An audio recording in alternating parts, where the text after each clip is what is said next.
ramai yang takut nak start sebab dia tak ada aset sendiri, hartanah sendiri, rumah sendiri. Oh, So okey. tapi realistiknya banyak je student KLS tak ada pun rumah sendiri kan. Betul? So apa jawapan KLS?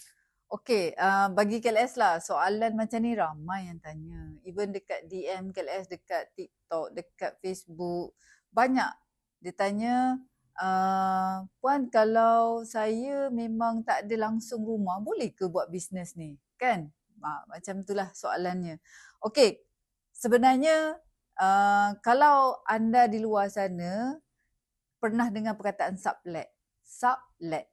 Maksudnya kita sewa dan sewakan semula. So maksudnya tak perlu pun nak membeli kan.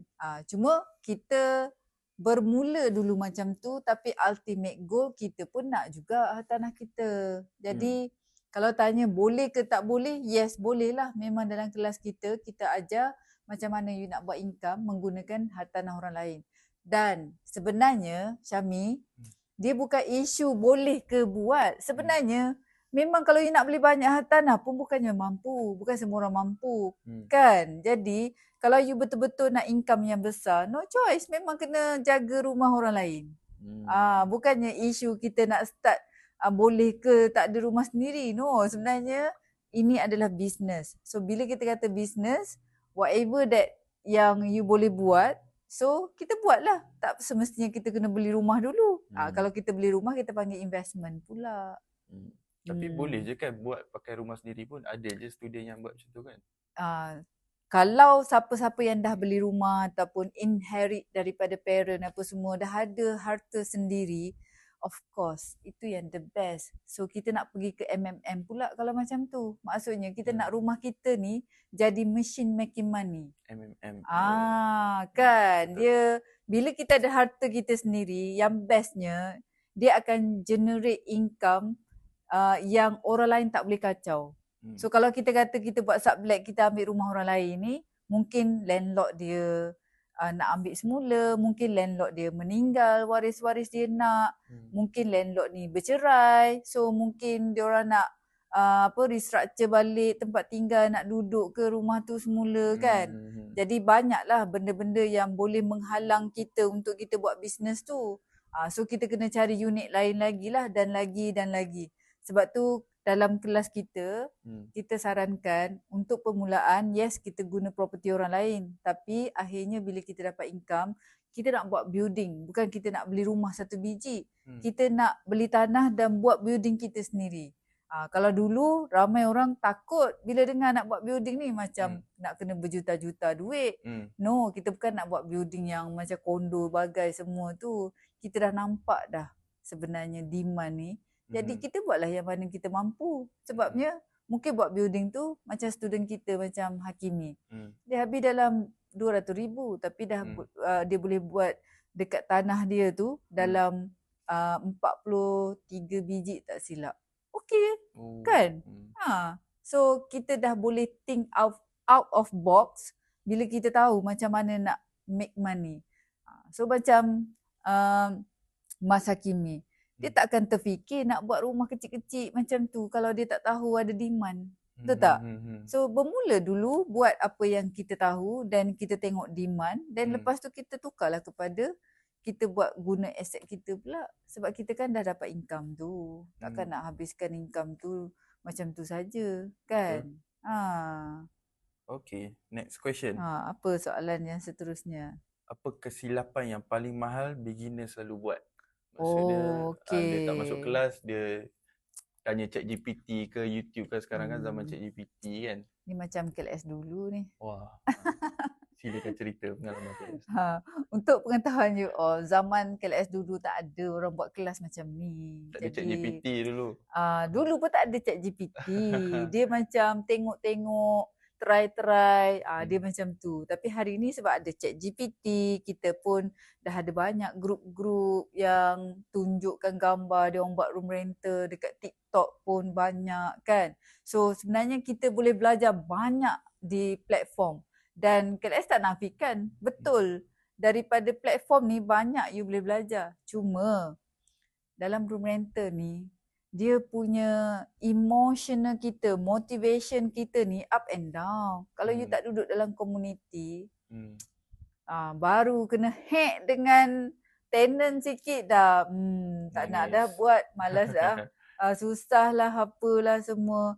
So, tak boleh macam tu. Kalau you betul-betul nak berjaya dalam bisnes ni, you kena ada cikgu lah. Kan? Cikgu ni bukan nak cakap dia lebih bagus. Kadang-kadang cikgu pun belum berjaya lagi. Betul tak?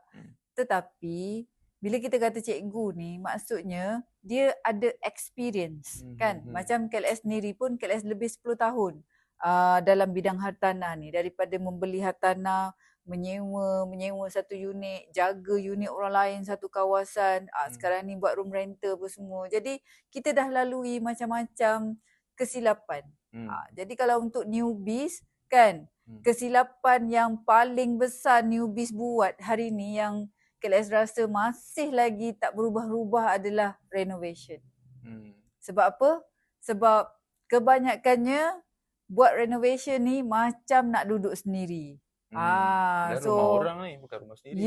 Habis banyak. Lepas tu ada dua kategori. Satu, dia buat tu macam dia nak duduk. Jadi rumah tu macam mewah lah apa semua kan. Tu yang pertama, kategori pertama. Ada juga kategori kedua. Yang ni yang the worst lah. Yang dia buat orang kata sekadar nak ada. Maksudnya dia bagi tilam yang biasa, yang form. Dia bagi almari besi. Maksudnya dia janji ada. Dia sebab dia tak ada modal, dia buat tu ala kadar je. Dan dia buat pula campur-campur. Maksudnya dalam rumah tu ada yang sewa bilik, ada yang sewa katil. Lepas tu jantina pun bercampur-campur. Bangsa pun bercampur-campur. Banyak KLS tengok di luar sana. Janji tangkap muat, janji bilik penuh. Itu sahaja. So itu yang banyak berlaku pada newbies lah. Okay. So berhenti buat macam tu. Tolonglah.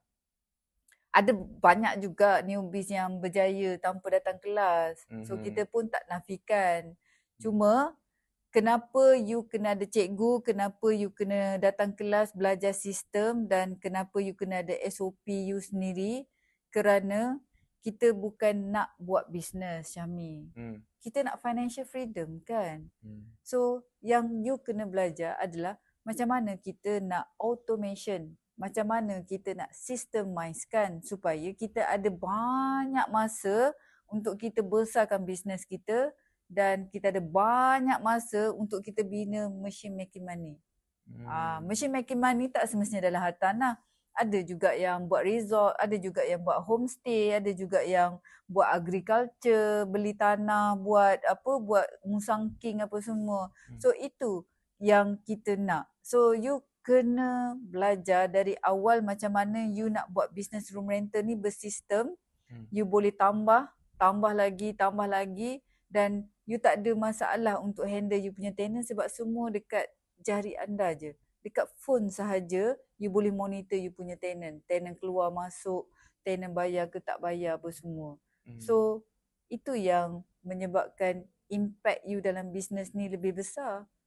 Bukan bermaksud you newbies tak datang kelas pun you tak boleh buat. Boleh lah, mungkin you buat 1 unit, 2 unit je. So dapat 100-200 ataupun mungkin orang lain untung dapat satu rumah 1,000, you untung satu rumah dapat 200-300. Itu je lah perbezaan dia.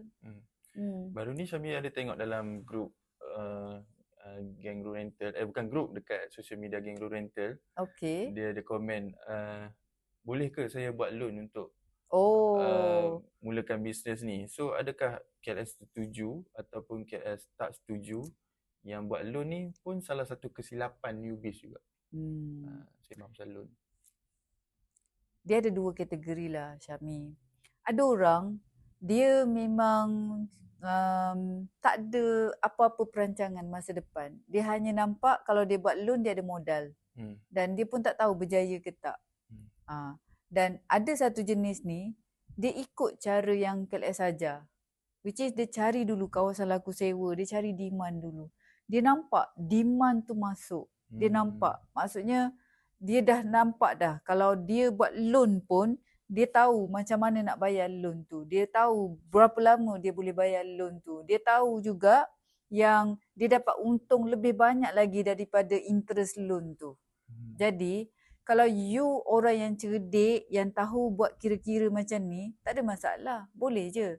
Yang jadi masalah hari ni Syami, yang baru acah-acah belajar, baru nak buat, tak tahu lagi, tak buat pula homework yang KLS suruh, macam cari kawasan laku sewa, buat demand TTI dulu apa semua, tapi pergi buat loan. Ini yang KLS cakap tak boleh. Tolong jangan buat macam ni, okay? Macam kita ambil kes Akmal. Akmal Mustafa, dia buat loan juga tapi dia bijak sebab dia cari dulu kawasan laku sewa dan dia cari demand dulu. Demand ni pula dia dah ambil deposit dah. Cuma dia tak ada bajet untuk dia buka unit je, untuk dia furnishkan rumah tu. Okay, dia tak ada bajet tu sahaja. Jadi dia dah ambil dah deposit tenant. Kalau Syahmi sendiri kan, tenant dah ready dah, tinggal nak masuk je dan kita pun tahu by percentage keuntungan kita satu rumah 30 hingga 40%. Kalau interest bank mungkin dalam 10%. Okey tak? Kalau kita dapat keuntungan 30 hingga 40%. Itu maksud KLS, you kena pandai buat kira-kira. So kalau you punya keuntungan lebih tinggi dan you tahu bila you nak habiskan bayar loan, you tahu macam mana nak bayar loan, you tahu you buat loan ni bukan semata-mata you baru nak try. Tak, you memang dah ada demand, you memang tahu duit akan masuk. Then yang tu okey.